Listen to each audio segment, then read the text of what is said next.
You have to do admit all. What did I do? I don't know. You want to just admit everybody. You don't want to. What is this? Want to be able to admit all.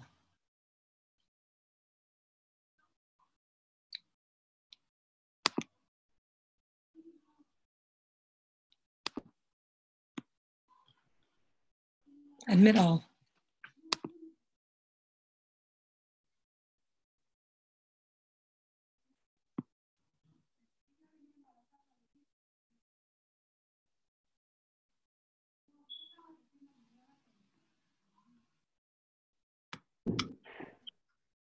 Ephraim. Hello, Zalman. Hello, Razi. How you doing? George. I'm very well. Good. Are we ready for this special gathering? Very much so. Good. I love it. We're going to wait just a few minutes to make sure that everyone who has reached out to us that they want to sign on, that they're able to. Raise, let's see if we're also able to get the thing set up with Facebook if you're playing with it already. So before you know, you're going to go. Yeah. Okay. Let's go here. We're going to try something new over here. We always like to add something extra just to keep things. I don't want it open in Safari. How do we?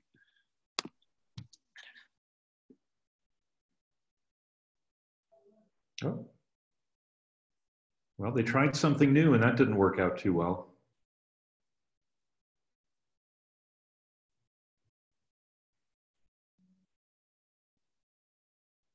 I've never seen anyone disappear on Zoom that fast. That's a first for me. What was it that Alexander Haig said after President Reagan was shot? I'm in charge now? Yes. Yeah. Yeah.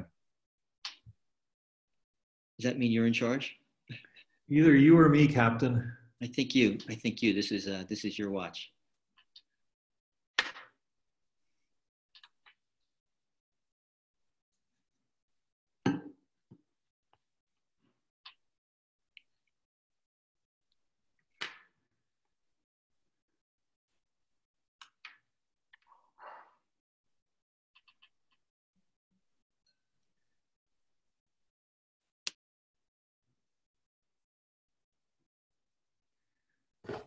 Hello, Professor Gershoni.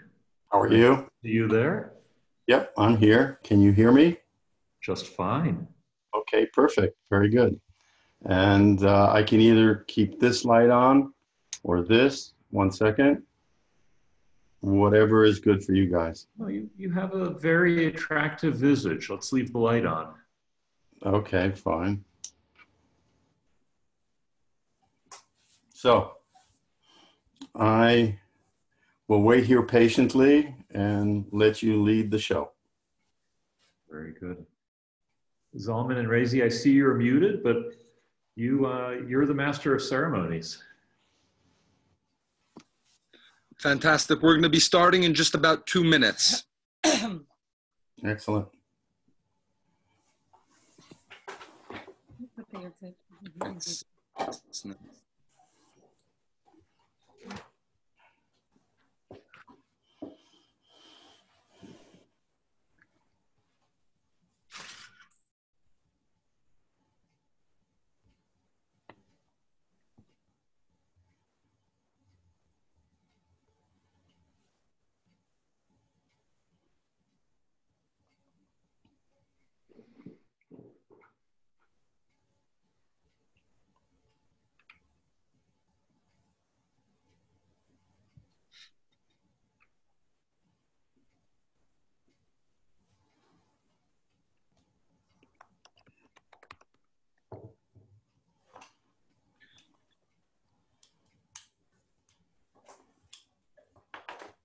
We're going to give it 1 more minute before we're ready to get started. Make yourselves comfortable. If you have something you want to grab to drink or something to munch on, feel free to do so.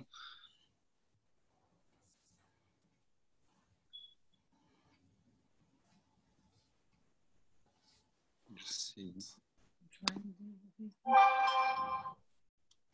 No, I don't want to. When was the last time around? Hmm? Even if it, Even if it opens up in Safari, that's what it is. you want to just make sure that no other.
Okay, welcome. And thank you all so much for joining us today on this Zoom conference with Professor Jonathan Gershoni titled COVID-19 Vaccine. My name is Razy Mendelson, and I serve as the co-director of the Chabad Jewish Center of Wyoming, together with my husband, Rabbi Zalman. It's wonderful to see so many familiar faces. I'm not gonna start naming everybody in person, but thank you all for joining us. It's great to see you. And it is my pleasure to welcome the many of you who are joining us for the first time. Our mission at the Chabad Jewish Center of Wyoming is to share the beauty of Jewish tradition, history, education, Torah values with the Jewish community of Wyoming and beyond. Per Jewish tradition, we don't proselytize to our non-Jewish neighbors, but we certainly welcome every human being who wishes to benefit from our many programs and services.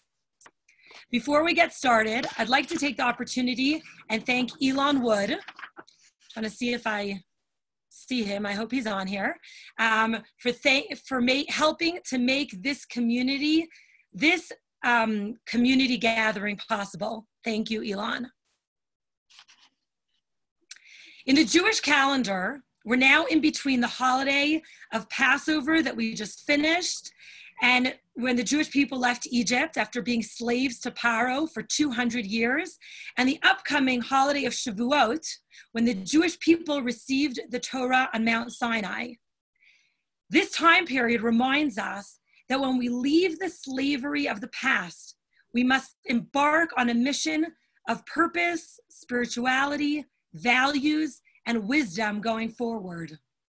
One of the many teachings of the Torah is to constantly find ways to increase light and contribute goodness and kindness into our society.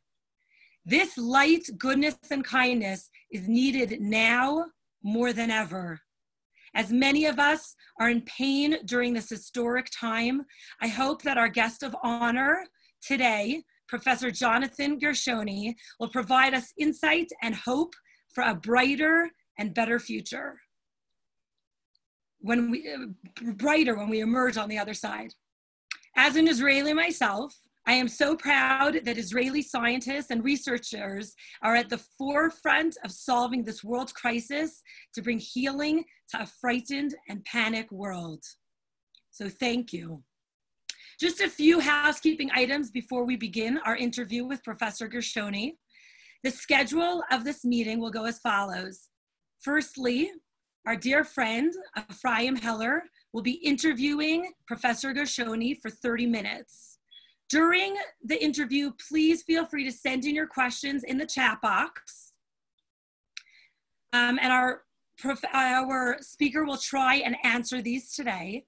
And after the formal interview is over, we will ask that at the bottom of the screen, there's a little icon that says participants. If you click on that, you'll be able to see a little icon that says raise hands.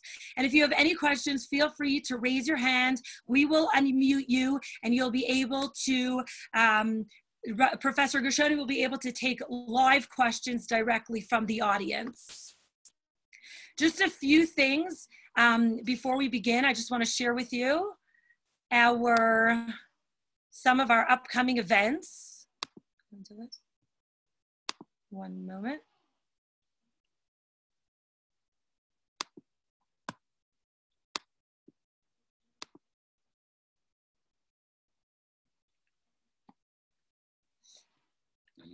Okay, so move it now. So this upcoming Sunday, May 3rd, we'll be hosting Professor Alan Dershowitz for a presentation titled The Case of Israel. Our very dear friends Lance and Kamea Cohen will be conducting this exciting interview. On May 5th, we'll be hosting Russ Roberts for a presentation on the Jewish side of Adam Smith. Russ Roberts is a world-renowned economist and fellow at Stanford University Hoover Institution. He is the host of the popular Eco Talk podcast and author of How Adam Smith Can Change Your Life. Please join us for that and let us know if you have any questions. Then on May 7th, we'll be hosting Dr. Sherman Silber for a presentation titled Infertility Crisis. Rabbi Chaim Brook, a dear friend and colleague from Montana, the father of 5 adopted children, and he's very funny and will add a lot of fun to this deep and sensitive topic. We'll be conducting the interview. On May 12th, we'll be hosting Avi Cantor for a discussion on the 3 principles of personal development and enhancing relationships, especially particular during this current time. On May 14th, we'll be hosting Dr. Oliver Harari, Vice President of the Therapeutics and Early Clinical Development of Regeneron Pharmaceuticals, for a thought-provoking discussion on the current state of therapeutics and antibody plasma therapies for COVID-19. More information about that will be coming out. If you have questions on any of these topics, please feel free to send in your questions in advance to info@jewishwyoming.com. Finally, as you all know, many people are struggling during this difficult economic time, this difficult, uncertain time, and many have reached out to our Chabad House to be able to help and assist them in many ways. If anybody is able to, please consider making a one-time tax-deductible contribution to the Chabad Jewish Center so that we could continue supporting our community with dignity during these difficult times. You could visit www.jewishwyoming.com/donate. Now, it's my great pleasure to introduce one of our closest and dearest friends, Jackson Hole friends, Ephraim Heller.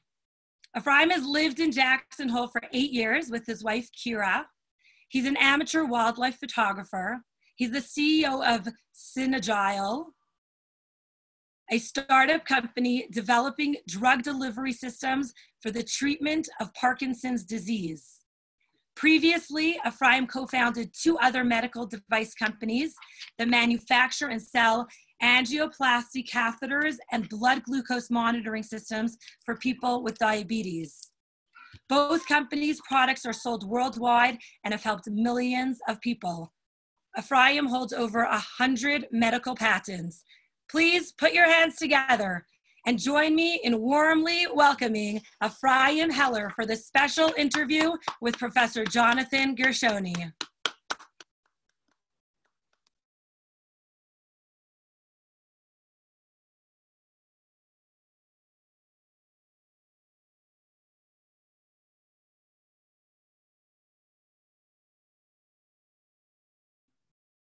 All right, there, I'm unmuted now. Thank you. That is the first time I've ever received applause on Zoom. Much appreciated. I am not an expert in immunology or vaccine development, but I know a thing or two about commercializing medical products. And with all humility, I see people on this call who have devoted their careers to medicine and to microbiology, and who know a lot more about immunology than I do, but I will do my best. And I'm delighted to have Jonathan Gershoni here with us today.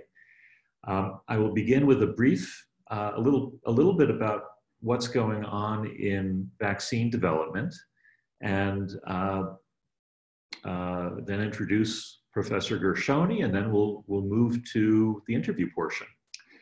So we're all familiar with vaccines that we've all had, measles vaccines, polio vaccines, flu vaccines. So the concept of vaccines is nothing new. With the new pandemic, there has been a torrent of work on new vaccines targeting the novel coronavirus. There are now more than 90 vaccines under development. At least 6 of those have begun safety studies in human volunteers, and there are many more that are in animal studies. I'm pleased to say that over 70% of the groups working on a vaccine are from the pharmaceutical industry rather than from academia or government. And I'm pleased to say that because if you've watched television or been to the movies, you know that people like me, pharmaceutical or medical device CEOs, are widely perceived in popular culture to be on par with aliens from other planets and criminal psychopaths, and we're routinely portrayed as the bad guys in the movies. And I've actually been watching the poll numbers, and people now have a slightly more positive view of the pharmaceutical industry. So we'll see if that lasts. I'll spend just a moment talking about the body's immune system. There are many types of cells that participate in the body's response to an infection. And the body's immune system has this miraculous ability to learn to recognize new invading viruses and bacteria. We have specialized cells in the immune system that are able to recognize unique portions of the virus, such as its unique proteins. Other cells then make antibodies using or targeting these portions of the virus. And the viruses that are marked with the antibodies are then destroyed by yet other cells. It can get incredibly complicated, and our goal today is not to teach immunology. But the point is that all vaccines aim to expose the body to what's called an antigen, or a portion of the virus that won't cause disease, but will provoke an immune response that can block or kill the virus if a person becomes infected. There are at least 4 types of vaccines that are being tried against the coronavirus, and they all rely on different viruses or viral parts. So just very big picture, the 4 kinds are coronaviruses that use the actual coronavirus, but that have been weakened or inactivated, but still provoke an immune response in the body. What are called viral vectors, which are other viruses, like cold viruses, that have been genetically engineered to produce some of the proteins in the body that are, produce some of the coronavirus proteins in our bodies. And these viruses are weakened so they themselves do not cause disease, but expose us to the coronavirus proteins. The third approach is nucleic acid, meaning DNA or RNA, that codes for a coronavirus protein. The segments of the virus nucleic acid are then inserted into human cells, which churn out copies of the virus protein. And the fourth approach are protein-based targeting of specific viral proteins. There will be no quiz. You don't need to worry about that. But there are four very different approaches to developing a virus against the a vaccine against the coronavirus. So I'm delighted that we have Professor Gershoni here to elucidate this for us. Professor Gershoni got his PhD at the Hebrew University. He trained at very prestigious institutions, including Yale and the National Institutes of Health. He later went back to Israel, where he founded a new department of cell research and immunology at Tel Aviv University, and later served as chairman. And for the last 3 decades, Professor Gershoni has focused his research on pandemic diseases like AIDS, hepatitis C, influenza, SARS, and now COVID-19. And he is an expert in protein recognition and vaccine design. So Professor Gershoni, welcome, and thank you for joining us. Pleasure to be here. So let me start with a very broad question, and then we'll narrow it down. Let's talk about Israel. Israel is the innovation nation. Is Israel a leader in the fight against COVID-19? And tell us about some of the important COVID-19 R&D projects taking place in Israel. Well, first of all, Israel is making an effort to develop various responses and innovations, if you will, and technologies.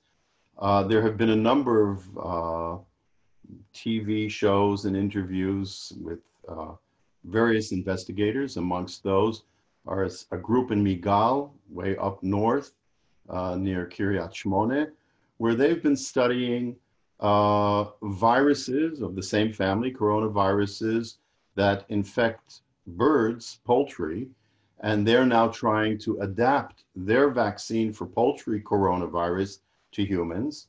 I'm happy and proud to indicate one of my former students, Dr. Natalie Freund, who is working at Tel Aviv University at the medical school in trying to develop specific monoclonal antibodies that target the COVID-19 virus.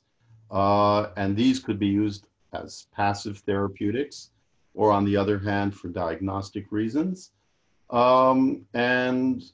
are various companies and groups trying to develop new, faster, and more precise diagnostic platforms, along with what we're doing in our lab. It's a small lab, in trying to develop a vaccine modality, a possible vaccine candidate, and I can obviously elaborate, that might be useful and hopefully will contribute to the effort in curbing this current pandemic.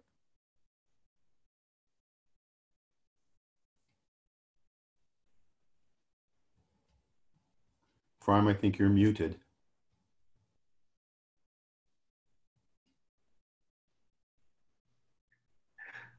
Thank you. I think Salman and Razi mute me when they've decided that I've said enough. Okay. So you have spent the last 3 decades working on immunology and specifically on vaccines. Tell me, what aspect of your work have you found most fulfilling? Well, you know, I've been curious for more than 30 years. Obviously, I'm older than 30 years old. For as long as I remember, I've always been fascinated with nature. And growing up in Israel, I used to collect scorpions, lizards, and snakes in the backyard. And it seemed just a natural development in my career to become a scientist, an investigator. And this is truly something which is very fulfilling in the sense that as a researcher, an investigator in the university, I can define, articulate the questions I'm interested in, and then explore and try to discover mechanisms of nature. My particular interest has been the interplay between viruses, their targets, and the immune system. And so without a doubt, this is one aspect of my work that I find very gratifying. The second is the fact that I'm a teacher, and I've been blessed with many, many, many students, and the ability to inspire in the next generation of investigators a very strong sense of curiosity, dedication, and earnestness in doing research and trying to discover the mechanisms of nature. And then possibly my flavor of research has always been, does it have utility? Can I apply what I've learned for the betterment of human health? And so I have now, at this stage of my life, I'm a retired professor, although I come to the lab every day and I have a full team that we're doing research. Chronology and retirement go together, but that doesn't mean that I have to stop working. In Israel, we do have to retire. But the fact that we can all work on questions that we find fascinating and hopefully also contribute something to actually implement what we've discovered and come up with solutions, that's quite unique to our profession. Thank you. So let's dive into vaccines. And we've all learned the word coronavirus, but the new coronavirus is not the first coronavirus. And tell us a little bit about past coronaviruses and efforts to develop vaccines against those. Sure. First of all, you gave a background on immunology. May I add just, if people are interested, there is an online course developed at Tel Aviv University called Viruses and How to Beat Them. And it's free audit. It's by edX, EDX. And if you go there, you can get a crash course in cell biology, virology, immunology, and vaccines.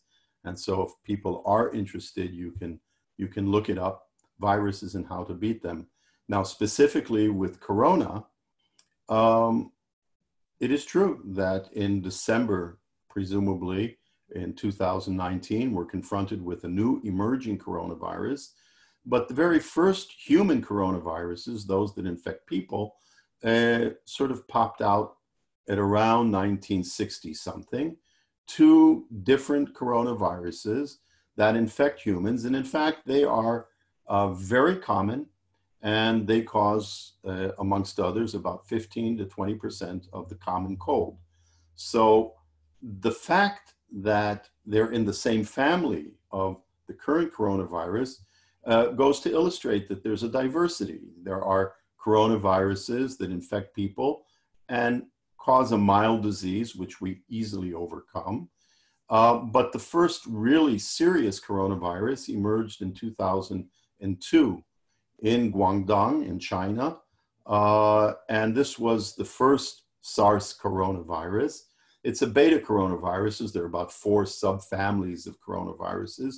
These are quite large RNA viruses. You mentioned DNA and RNA. It's important to realize that viruses are not bacteria, and they are very different from living cells. Living cells always contain DNA, the molecule of our genes, and then RNA, which is a disposable copy of the DNA so as to produce proteins. So there's a flow of information from DNA to RNA to protein. All living cells have all 3 molecules, proteins, DNA, and RNA. Viruses are divided into 2 groups, either those that have DNA, and they would be referred to as DNA viruses, such as herpes, for example, and then RNA viruses. And coronaviruses are RNA viruses, and in fact, they are the largest in size coronaviruses, which is important if we get to that maybe a little later. So SARS coronavirus emerged in 2002.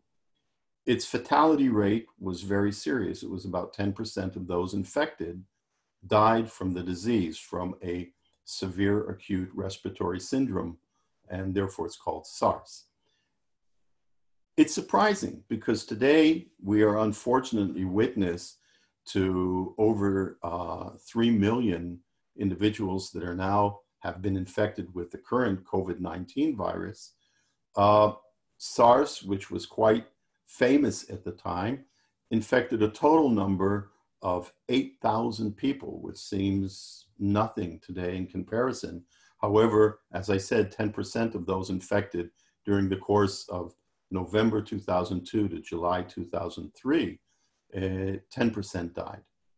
Now, we got into studying SARS coronavirus in 2004, and we had started to develop our method in developing a vaccine. And it became rather curious because here we've succeeded in developing a good technique, but nobody was interested in it, because by 2004 or so, the virus and the epidemic petered out for reasons not totally clear. However, in 2012, another coronavirus, actually even more dangerous, emerged in the Saudi peninsula. It's interesting in the sense that it is originally derived from bats, but they have an intermediate host, and that's camels, which is not infrequent or rare in the Middle East. And so this particular virus, MERS, the Middle East respiratory syndrome virus, started in Saudi Arabia. There was also a short epidemic in South Korea. This virus has infected maybe 5,000 individuals, but with a 30% fatality rate. So here again, we're talking about a very serious virus, although both SARS and MERS don't seem to be very infectious. And so they've been rather limited in the scope and the number of people who've been infected. And so COVID-19 virus, or SARS coronavirus 2, emerged in December 2019. There are another 2 viruses, corona, so a total of 7 that infect people. But the 3 most serious are SARS from 2002, MERS 2012, and the current COVID-19 virus, which all have been causing serious epidemics, and most notably, of course, the one that we're experiencing today. Thank you. Let's turn to vaccine development now. And can you outline for us at a high level, what are the key steps in development of vaccine, and how long does it usually take? And from there, the follow-up question will eventually be, how long do you think it will take to develop a vaccine against the new coronavirus? Okay.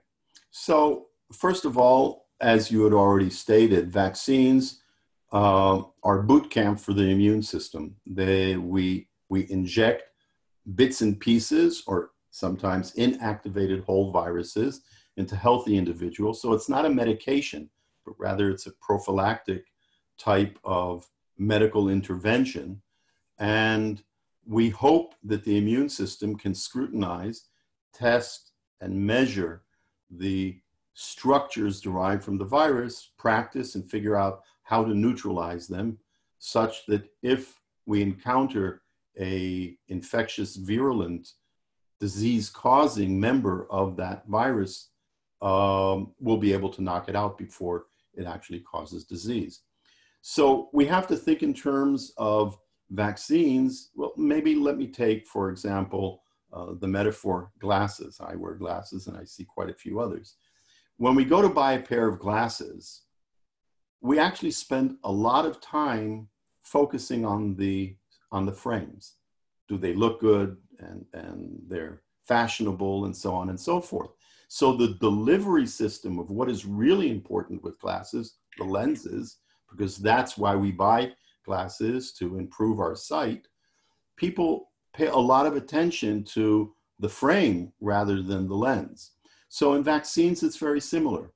We have delivery systems, and you'd mentioned that it could be a vector, a viral vector delivery system, or we can deliver using DNA or RNA or inactivated viruses. These are all different types of methods in delivering the active ingredient. And the active ingredient is that aspect of the virus, the proteins that we would like to first introduce to our immune system so that we can learn how to recognize them and subsequently knock them out.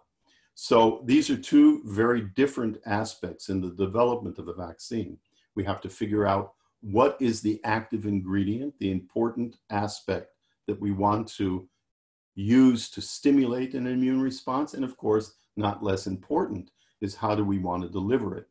I think that for the most part, companies like Johnson & Johnson and Moderna, which you've heard of, which is trying to develop an RNA-based vaccine, are looking primarily at the delivery system. And I reflect and respond to where we are as far as the active ingredient is concerned. So the time course in developing a vaccine requires first and foremost to study what could constitute the active ingredient, that aspect of the virus, which we hope will stimulate a profitable and an effective protective immune response. So we have to learn what part of the virus is the right part to use as your vaccine. The second aspect, which is also research dependent, is how to deliver the virus. And so it could be some sort of a system, either DNA, RNA, or protein in a virus, or just the protein. GlaxoSmithKline, they're actually contributing in the development of the vaccine with what we refer to as an adjuvant. It's an added ingredient that makes the vaccine more effective. So you can see there are quite a few components, and many aspects of the industry have to deal with each and every one of them. So this is the stage which deals with the development and the research. But once we actually have a vaccine candidate, something that we believe is the right active ingredient, the right delivery system, and various other components such as adjuvants, we have to actually test its efficacy. And this is done in steps as well. The first step is to try to use the candidate vaccine in small animal models. And then we can inject this into an animal, and we can then take the blood of the animal and evaluate if the animal has mounted a robust immune response, and if this immune response is able to recognize the virus of interest and knock it out. Now, if we're fortunate, and it appears that in the animal study, this seems to be working, then we have 3 stages of clinical trials in humans. The first, phase 1 clinical trial, deals with trying to assure that the vaccine candidate is not toxic and it doesn't cause any serious ill effects in individuals and volunteers, healthy volunteers. And so, of course, the first stage does not require a lot of time or big numbers of volunteers, because basically they use the vaccine in the modality, if it's injected or if it's nasal spray or whatever it may be, and just check to see that it's safe. And so this is phase 1. Phase 2 deals with trying to develop and define the dosage and what would make the best way to deliver the vaccine on the one hand and obtain a strong, robust immune response. And the final, which is the most difficult phase in developing a vaccine, is the phase 3, and that's efficacy. Here we actually want to use the vaccine in rather large number of people. So I would say very often a number of thousands. And you take 2 groups. You take one group that has been vaccinated and another group which has not been vaccinated. And it's a bit awkward to say, but you hope that people are going to get exposed and become infected. And you hope to be able to see that in the half of the study, the group that's been vaccinated, they have been protected and they do not come down with the disease. They are not infected. And so you can see that there's a level of effective protection. If that's the case, then it goes off into licensing and production. In this case, for COVID-19, clearly there's still a lot of steps that we have to follow, but then you have this enormous task, which is on the shoulders of the industry, to actually produce massive amounts, millions or hundreds of millions of doses. And so again, these are tasks that we take for granted, but this is an enormous effort and a very often complicated and highly regulated process, which we have to tip our hats to the industry. I'm a researcher. I sit in the university, so I come up with ideas and try to develop, let's put it, candidate lead molecules. But it is up to the industry to actually develop the product, do the clinical trials, and ultimately produce the vaccine, which we hope ultimately to get as a shot.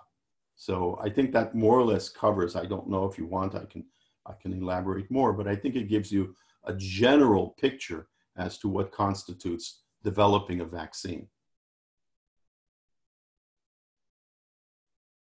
You're muted. There we go. There we go. Thank you, Professor Gershoni. So what was the fastest commercialization time for a vaccine in the past, and what's your best estimate of how long it'll be before we have a vaccine available at scale for the new coronavirus? So to the first question, I have no idea. I can't tell you what was the fastest. However, I'm confident that the vaccine that we will have for coronavirus to COVID-19 is probably going to be the fastest. It's being fast-tracked. And that's for a number of reasons. First of all, as is the case in my personal research, I've been studying SARS coronavirus and MERS coronavirus for well over 15 years. So we've had a lot of research and a lot of background on this type of virus. And therefore, the moment the new virus emerged, we had all our ducks in a row and we could immediately try to implement what we have learned from SARS and MERS and try now to apply it to COVID-19. Another thing that we have to give credit to, I know there's a lot of debate, a lot of accusations that the Chinese have withheld information and have not have been forthright as one may hope. But I obviously don't know the facts, but I don't think that it withheld information for too long. We know that the first appearance of people who are ill with COVID-19 appeared in the middle of December in Wuhan. And by January 9th, scientists from China already published the full genetic composition of this new virus. So it couldn't have been that long. I mean, it's not a matter of the Chinese holding back information for months or years. So the moment the gene structure, the genome, the RNA sequence of the virus was published on January 9th, everybody and his uncle, so you said maybe 90 different companies, so maybe not everybody and his uncle, but everybody otherwise had already initiated the development of a vaccine. And many, many of these companies and efforts took the virus coat protein, what is referred to as the spike. It's the outermost protein of the virus, which is responsible for interacting with the target cell it would infect. And anybody who was looking at the RNA sequence with the experience of MERS and SARS and other viruses could identify the RNA blueprint of the protein, which serves, at least academically, as a potential target. So I think most of the companies that are now trying to develop a vaccine, and it could be at Oxford, and Moderna, and J&J, and Sanofi, and others, most of them are trying to develop a protein-based vaccine based on the sequence which was available in January. And almost anybody can immediately start to put together a vaccine with the active ingredient being the spike. So this is already in high gear. The question will be is how do we prove to ourselves that these candidate vaccines are actually effective? And so this is going to require nonetheless the phase 1, phase 2 clinical trials, and then phase 3, which could be actually pretty time consuming. And here if I may, let me at least suggest one way of cutting corners. Now, I know that what I'm going to propose is certainly not ethical, but sometimes we may want to think a little bit out of the box. We know, for example, that the disease COVID-19 seems to be tolerable, not that dangerous to young individuals, let's say the age group of 20 or so. And so if we are really pressed and the economy is being hit very hard, and society is also being dramatically affected with all the social distancing and so forth, I do not see it totally outrageous, albeit I recognize that at least formally it's unethical. But what one could do is seek volunteers to be vaccinated. And then we as scientists or the medical community can then test to see if these volunteers have mounted what we believe is an effective immune response. We can measure the amount of antibodies and the quality of their antibodies. Do these antibodies recognize the virus and knock it out in tissue culture, in the laboratory? And then if we do see that we're able to mount an effective immune response in volunteers, instead of waiting and hoping that they fortuitously become infected, I don't think it would be outrageous to challenge them, especially when we're talking about a group of individuals which we know do not suffer too terribly from this disease. And especially, we would hope that in view of the fact that they would be challenged once they have actually been able to mount good antibodies and a good strong immune response, we would expect that many of them may not come down with disease at all. And possibly those that do would have a very mild disease.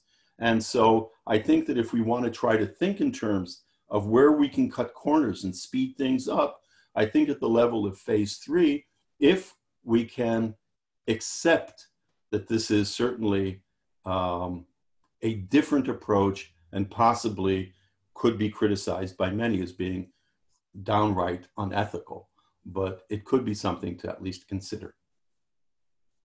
Good. Thank you. Now I want to turn to your own research, and then we'll open it up questions from everyone. You have published several papers and recently gotten an issued patent on receptor binding motifs that can be used to target vaccines. Can you explain to us what that means and how it fits into the existing vaccine development efforts? Okay, I'll do my best. First of all, let me be very clear. I don't have a vaccine. And the patent that was recently allowed and issued in the United States is a patent that we filed in 2015, which basically says that after we had developed what I will now describe to you as a method in a vaccine candidate for SARS and MERS, we filed for patent, and fortuitously, with the emergence of COVID-19, the timing was totally by chance that the patent that we filed 5 years ago and prosecuted for quite a few years was allowed and issued. Another point I want to make in favor of the industry, people very often mistake the intention of scientists and others filing for patent. It's not for greed. The amount of money that has to be invested in order to translate a good idea into a viable product is huge. And the industry is investing hundreds and hundreds of millions of dollars to test and develop a product. And if, as a scientist, we cannot provide the industry with some level of protection, then as good as the ideas will be, they will never reach the market. So it is a moral responsibility of a research scientist, even in academia, to try to protect good ideas so that the industry is able to develop the product, but also see some return on their investment. So I just wanted to put that into perspective. Now, the specific subject matter of my invention is we've been looking at how the virus interacts with its target cell.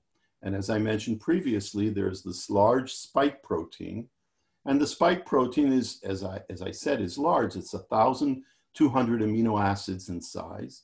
But the weak spot, the Achilles heel of the virus, is a very small surface of only maybe 50 amino acids. So it's 95% of the protein is not my target. And what we needed to do was to try to figure out if we can identify this particular surface. It is the unique target that actually interacts with the target protein on the cell. It's like if you look at a door and there's a keyhole, we were looking for the specific keyhole so that the virus, or actually we were looking on the virus, entering the key and being able to enter the door. You have to think of a virus as somewhat like a disc on key. It's covered in a plastic case. The guts of the virus is the memory stick, the chip that has all of the information. And then there's a USB connector at the end. And in order for the USB to interact with a computer, it has to introduce the USB connector into a USB port. And this is only a very small part of the entire chip, if you will. And the same is true for viruses. They have the large virus and many proteins, but it's got the USB connector that we were interested in, this very specific structure that is important for it to be able to recognize and bind the target cell and elicit the infection. Now, the problem is that when you extract just this binding site, it tends to collapse and loses all of its structure. So for the course of, I would say, the last 15, 20 years, we've been developing methods so as to allow us to isolate this unique binding site and create it such that it maintains its three-dimensional structure and continues to look like a virus. And so we believe that if you were to immunize with a reconstituted structure, then the immune system would be able to study and develop antibodies against this unique spot, the sweet spot, if you will. And so if you then become infected, our immune system has studied precisely the target you want to best hit, the Achilles heel. Now, of course, the virus isn't happy with that.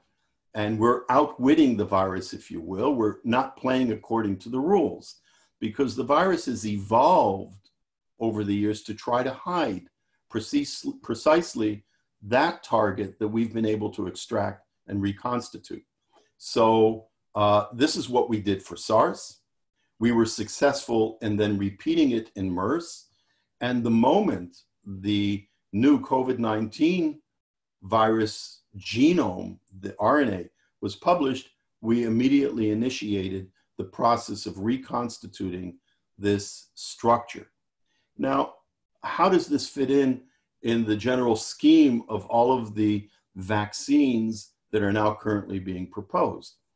So, to my mind, I would hope and I would like to partner with the industry so that somebody would take our prototype and develop it into a vaccine. However, I also recognized, I'm not totally naive, that the industry and the big pharma have already invested huge amounts of money and they're trying to run with their product. But I think it would be a valid assumption that even if the first vaccine comes out to be the total spike protein, like in J&J or in Moderna, I think that it will be necessary to also then follow up with a boost. And so if we cannot make it to be the first vaccine, I think we would be probably correct in saying we would be the most effective boost. Because once a person has been exposed to the spike and you want to boost and enhance that person's immune response with our candidate vaccine, we would be able to selectively enhance and focus the immune response to precisely where the virus can't tolerate. And there are a number of reasons why this, to my mind, is a good idea. And so that more or less gives you the idea of what we've been trying to do, to reconstitute the weak spot of the virus and use that reconstituted structure as the prototype for a vaccine. Thank you, Professor Gershoni. You are articulate and clear. I've really enjoyed speaking with you. I do want to leave time for other people to ask questions, and Certainly. I see some very good questions submitted on the group chat, so I will turn it back over to Razi and Zalman to pose questions from the audience.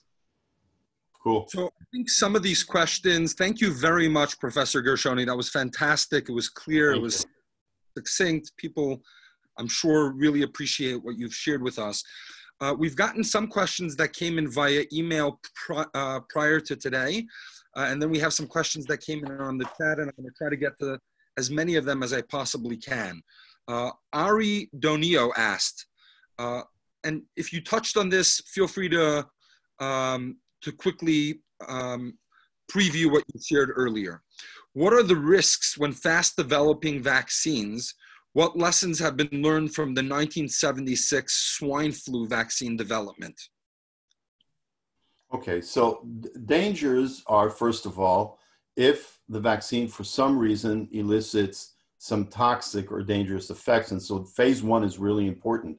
There's some other unique dangers of the vaccine that we want to avoid, and that is, it turns out that in some cases, too much antibody production could be deleterious. There is a phenomenon called antibody-dependent enhancement. And if the vaccine is stimulating the production of antibodies, but not to the sweet spot like I'm trying to do, but to other areas which are less effective in neutralizing the virus, these antibodies can sometimes actually exacerbate the situation and enhance the disease. That's one of the reasons why we're focusing on trying to train the immune system to identify and knock out precisely the sweet spot. So again, this is the reason why we can't go too fast. We certainly have to go through phase 1 safety and phase 2 trials. I hope that answers. Thank you very much. That answered the question beautifully.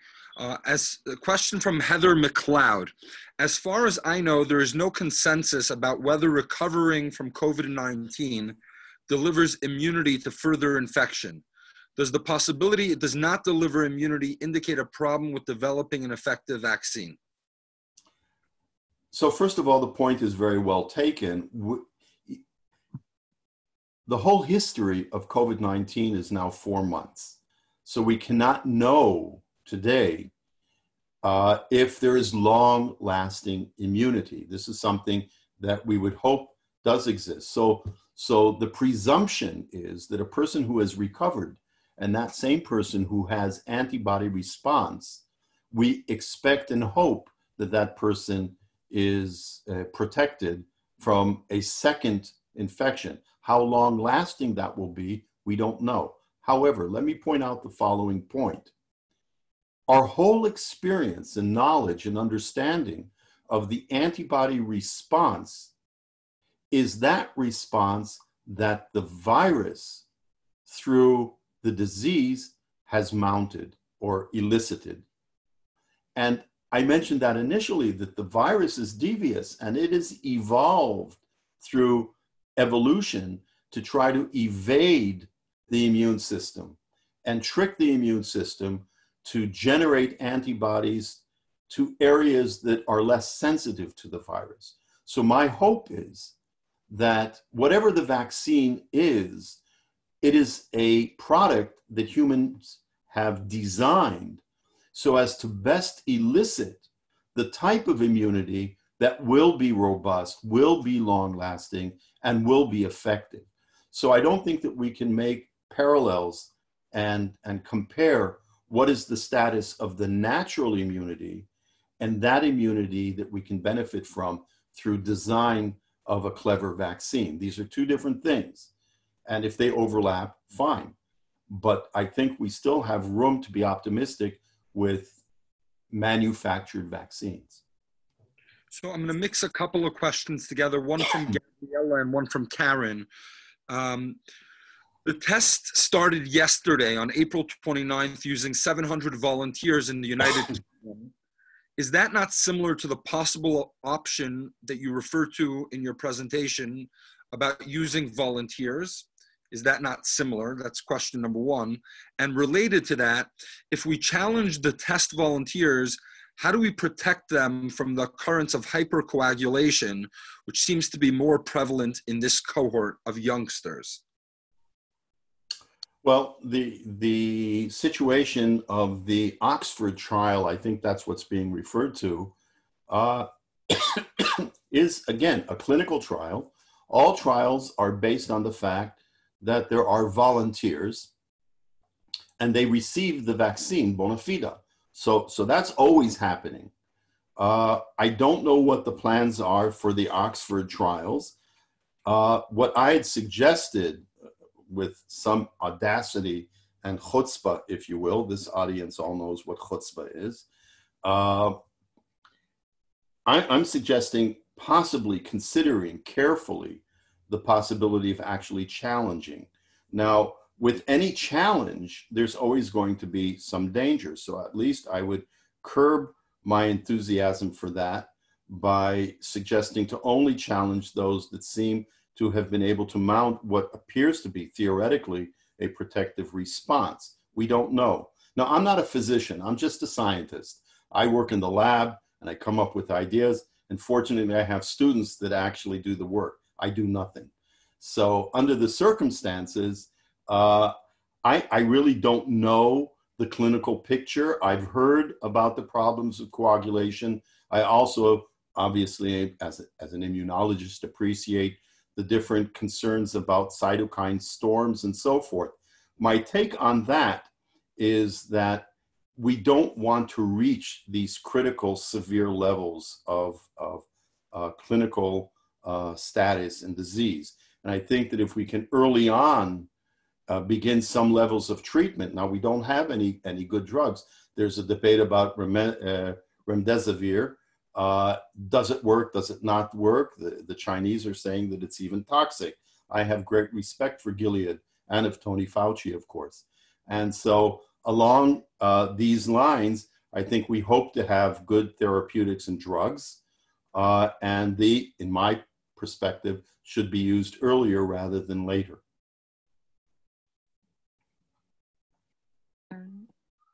Thank you very much. We are now going to open it up to questions for the next few minutes because we're already at 1 o'clock. Our time has come to an end. But we did promise everyone that we would try to get to some questions live. So if Dr. Gershoni, Professor Gershoni is still available to give us a few more minutes. Sure. Heated discussion on the chat with regards to the flu vaccine and other questions that have come up. And I would like to, if people have a question, state it clearly. Don't make a statement. Don't talk about yourself. We're here to learn from Professor Gershoni. And please only ask one question so we can get to a few people if possible. Do people just unmute themselves? Or? You can unmute yourself if you have a question, gallery view. And please state your name before you ask the question. Go ahead. Unmute yourself if you're ready to talk.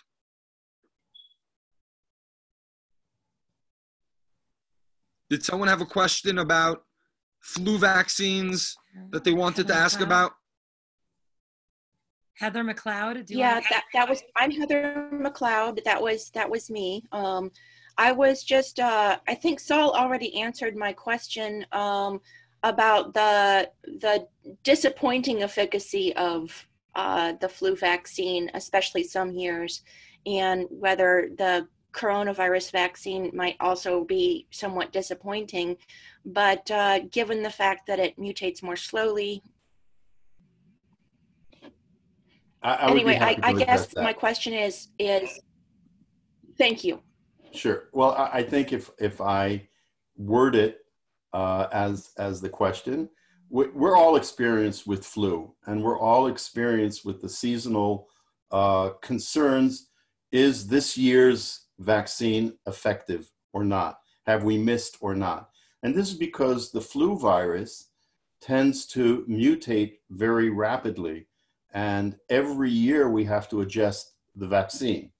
And so I've heard a number of people, and I hear that from what you're saying as well, is some concern whether or not all the effort in making this year's coronavirus vaccine, is it going to be effective next year?